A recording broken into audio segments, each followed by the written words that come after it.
Welcome. It's your man, God of Docs, back with another episode of the Audible. Hope everybody had a good weekend. It's Monday. Let's start Monday off the right way. Like I said, hope everybody had a good weekend. I know that I did. If you caught the fight, I snuck in a quick live right after the fight. Shout out to Terrence Crawford for putting them paws on Errol Spence.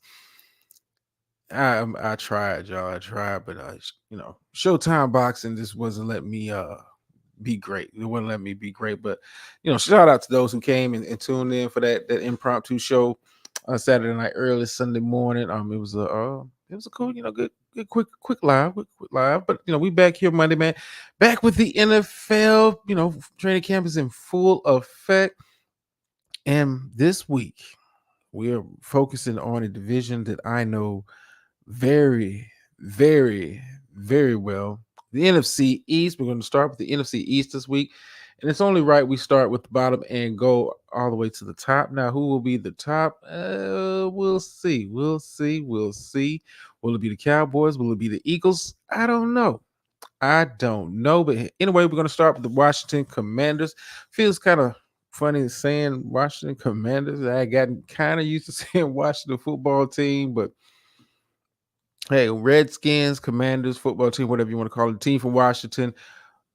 Is a team on the lookout. Team on the lookout.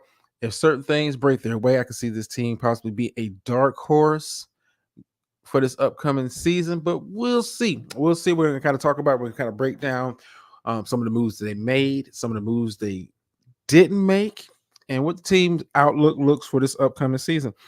Now, being I am a Cowboys fan, and trust me, the Cowboys episode will be a little bit longer than your normal shows. Hate it or love it, it just is what it is. But I'm going to probably spend a lot more time this week on the NFC East as far as like the length of the shows, because hey, this is my division. And it's not nothing to really knock on the NFC East. One of the best divisions in football when you talk about from the top to the bottom. And we're going to start at the bottom with the Washington Commanders, coming off a losing season, but very competitive. A very competitive team led by head coach Ron Rivera. Uh, as you've been kind of following, we'll be doing these team by team breakdowns. I always kind of start with the quarterback position, and this team is in the same situation as a lot of teams. It begins and ends with the quarterback. The question going into this season, they got rid of Carson Wentz, let Tyler Heineke go. He's currently with the Falcons, and they're going to start Sam Howell. He's projected. I was going to say projected because they went out and got another quarterback, but they're going to start Sam Howell, former quarterback of from North Carolina, getting his first chance to run the show in Washington. Limited sample size from Sam Howell. I kind of like what I saw in college. Very, I wouldn't say limited, but not as dynamic as the passer as some of the other guys from his class. Not one of the most dynamic passers. We talking about arm talent, being able to put the ball in the spaces, being able to put the ball in pockets, throwing deep. He's not dots. He's not one of those guys who's going to be throwing dots. Can be a very accurate quarterback. But Washington is not a team historically that is known to really just be flinging the ball all across the field and going deep, even though they have talent at the wide receiver. And we're going to talk about the wide receiver position a little bit later in the show. But like I said, it begins and ends with quarterback when we're talking about Washington. It's hard not to be a little bit optimistic about their chances, especially at the quarterback position, because not only do they have projected Sam Howell, and I think he's going to be pretty good. And I'm going to tell you why he's going to be pretty good in just a second. But they also brought in one of a career backups, one of the best backups in the NFL to compete possibly for a starting position, may end up beating out Howell for the starting position. That's Jacoby Brissett. Last year started a lot of games for Cleveland, was very, kept the team in the games, wasn't really doing too much, wasn't really lighting it up as far as the yards, wasn't really lighting it up as far as touchdowns, but wasn't really turning the ball over that much. Jacoby Brissett is one of the better backup quarterbacks we've had in the league over the past decade.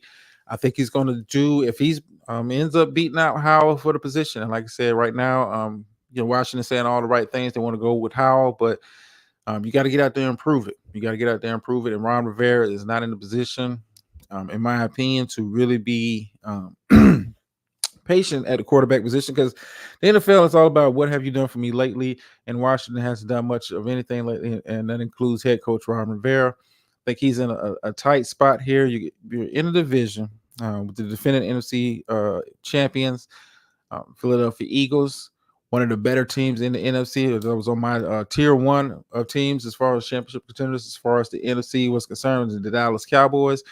And you have the New York Giants, who snuck in last year, was under the radar playoff team. So Washington has their work cut out ahead of them, just competing in the division. If Washington was in, say, the NFC South, I would probably pick them to win that division, but they're not. They're in the NFC East. You're in with the beast. You're in there with the best. Wow.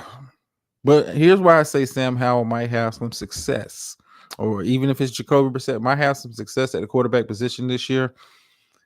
They brought in Eric Bieniemy, former offensive coordinator for Kansas City, to run the offense in Washington. Now, I look at this as a blessing in disguise for Eric Bieniemy, because, like I was just saying a second ago, Ron Rivera is not really in a position to be patient. He can't come out the gate. If Washington comes out, let's say by the midway, they're like 2-6, 3-7. You could possibly see a change at the head coaching position, and I think Eric Bieniemy is long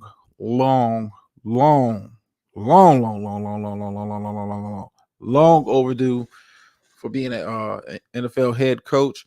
The fact that he hasn't been really given an opportunity. Now, he's interviewed for positions, but the fact that this man, two-time Super Bowl champion with the Kansas City Chiefs, the fact that this man hasn't been able to get a job, but you got other guys that have been able to get jobs is ridiculous. But I think Eric Bieniemy is going to come in, and they do have weapons. And when we're talking about the weapons that they have, probably the weakest position they have on the field as far as production and what the expectations are for that position is probably the quarterback. And Eric Bieniemy has shown that he can work with quarterbacks. Now, granted, Sam Howell or Jacoby Brissett are not Pat Mahomes. Even if you put those two guys together, they're not Pat Mahomes. But I think Eric Bieniemy, with the system that he runs, it's not really a bomb it over the top type offense. This is about getting the balls into the hands of your playmakers and allowing them to make plays, get the ball out.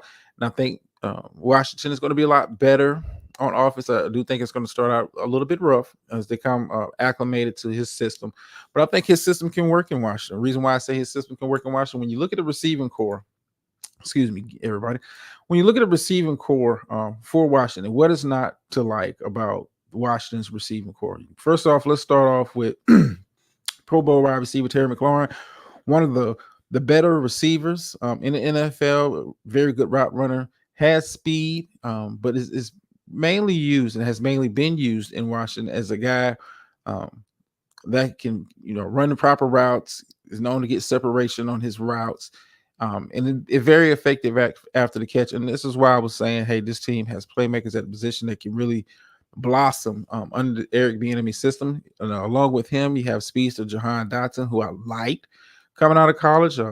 You can't really look at the stats when you're talking about Washington, because they didn't really have no real quarterbacking last year. Heinicke did an admirable job. Carson Wentz was horrible.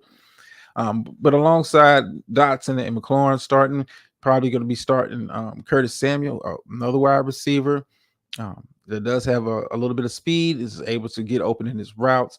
So whoever is starting at quarterback, whether it be Sam Howell or Jacoby Brissett, has got playmakers on the outside. Also have Logan Thomas at tight end. Now we'll see if he can stay healthy for an entire season and be productive. But you have weapons. But I think the key starting now for Washington, if they want to come out the gate and want to be successful and really want to stake their claim as being a team to watch out for, especially in this division, probably going to have to lean on the running game a little bit early. And they do have three good backs that can carry the load. They're all a little bit different. Everybody does a little bit of different things. Brian Robinson, probably going to be starting. Young running back, very big, kind of shifty. Reminds me of Derrick Henry without all the power, but has the same kind of ability. Then you have Antonio Gibson, excuse me, who is more of a shiftier type running back. Is very good at pass catching out of the backfield, and it did draft a guy. I don't think a lot of people know about him as far as his skill set, but what I saw on film, as far as Chris Rodriguez Jr., I think he's going to be a very, very good back in this system. And Eric Bieniemy um, system really works when you have a adequate running game. And I think Washington, the way that the team is built, as far as like the offensive line, um, the blockers they have up front, they have moved some guys around as far as the positions that they play. But I think Washington is going to go out there and be able to, as long as they're not turning over the ball, as long as they're not turning over the ball, get the ball into your hand of your playmakers, lean on the running game. If you're going to start Howell, allow Howell, keep it simple for him. And I think Eric Bieniemy is the right offensive coordinator to do that. He's worked with a young Patrick Mahomes. Like again, neither one of these quarterbacks have the skill set or the talent of a Patrick Mahomes. But hey, how many teams do? How many teams do? What's going on, Mark? Yeah, shout out to King Crawford, man. Shout out to King Crawford. Yes, great fight on his part. I don't know what Spence was looking like. Crawford, I caught the post fight interview after the fact. I think he's gonna take it to 154, and I think he's gonna just pound on that man again. Spence, to change up how you are as a boxer, to change up how you are as a boxer, that that early, that soon. We're talking about rematch in what, December, to change up that much in that short amount of time, especially it's got to be breaking him mentally, because it wasn't like he just got beat on the scorecards. And he can hang his hat on. Yeah, we took it to a decision. We hung in there for 12 rounds with Crawford. We'll tweak this and tweak that. No, the fight was over in the second round. Fight was over in the second round. But let me get back to my NFL breakdown before I kind of dive off into that. But yeah, I see Washington being a much better team. Probably towards the second half of the season. I think this team is really going to take off in the second half of the season. Not going to say they're going to win a division. I'm not going to say that because I'm a Cowboys fan, and I don't think they're going to be able to supplement the Eagles at the top or challenge the Cowboys for that place. But we'll talk about those teams a little bit later. But I think they're going to be a lot better in the second half of the season. Reason being that the team will be more acclimated to Eric Bieniemy's offense. And I think Washington's in position right now. They do have some pieces that can be worked with. I think if Howell or Brissett doesn't work out, with the quarterback class that's coming in the upcoming draft, very deep, very talented, it's possibly Washington can grab one of those guys, depending on where they finish at in the season. Draft a guy. Eric Bieniemy might be the head coach by then. Draft a guy that you want, that you can work with. Like I said, you do have talent on the offensive side of the ball, but where Washington makes their meat and potatoes at, is on the defensive side of the ball. No matter how bad the offense was playing last year, Washington was one of the better overall defensive teams. It didn't really show, but when you kind of like look deeper into the stats, yeah, they was on the field a lot because Washington wasn't able to really put up the points, control the ball like they're supposed to. But I think the offense this year is going to be a little bit better. That allows the defense to really kind of get after you look at the defense for the Washington Redskins, it begins and ends right up the middle. When we're talking about Jonathan Allen, Daron Payne, two of the better defensive tackles at their position in the league, not just in the NFC, but in the league, two of the better defensive tackles. When you're talking about Allen and Payne, two Roll Tide, two former players on that side, but the player I'm looking at along that defensive line to really kind of break out or be moved on from to be moved on from it's Chase Young. Chase Young is in a make or break year for me. Chase Young, a highly touted pass rusher coming out of Ohio State. really hasn't panned out as many people predicted coming into the draft. Was seen as a generational talent at the position, just really hasn't taken off. And this defense, as far as like the defensive line, is really set up and has been set up for him to really be explosive on the outside. So much attention is put on Allen and Deron Payne up the middle, where you're having to send a guard to the inside, send a guard to the inside. He a lot of situations he's been one on one with the tackle, and for whatever reason, he's just not been able to produce the numbers um, that was kind of expected of him being such a high first round pick so many years ago. You do have Montez Sweat on the other side, who has been quietly a very productive player on that side of the ball. But I'm looking at Chase Young. Chase Young, if he doesn't go out here and get double digit sacks for this defense, they may be moving on. They may be moving on. Now, the linebacker position for Washington is a little, kind of iffy. They do have some pieces there that have talent, are athletic enough to play the position. I'm talking about Cody Barton, Jamon Davis. They're okay.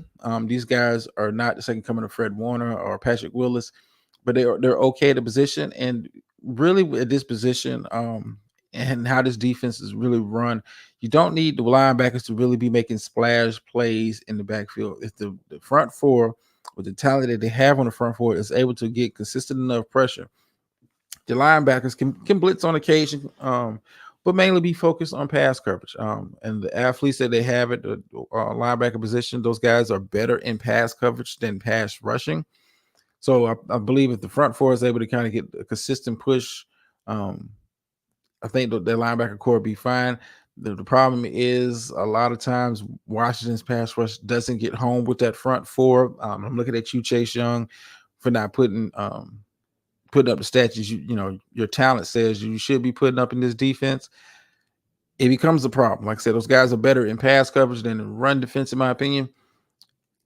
We'll see. We'll see how they hold up. I do like the pieces that they have in the secondary. I do like Kendall Fuller on the outside. I do like the drafting of Emmanuel Forbes. I do like the young guys they got on the outside as far as the cornerbacks. They do have some athletes at the safety position. Cameron Curl is a very athletic safety.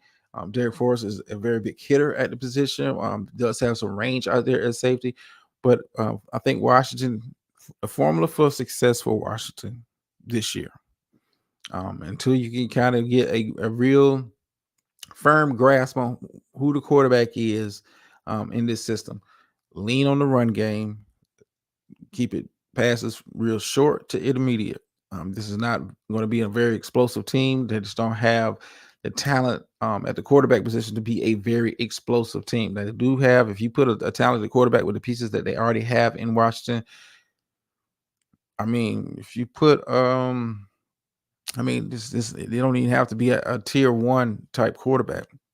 You put a guy such as a Dak Prescott, a Jalen Hurts on this team, and this team, offensively could be a playoff team. I do like the pieces that much that they have on the offensive side of the ball. The question is going to be, is the quarterback position going to hold them back?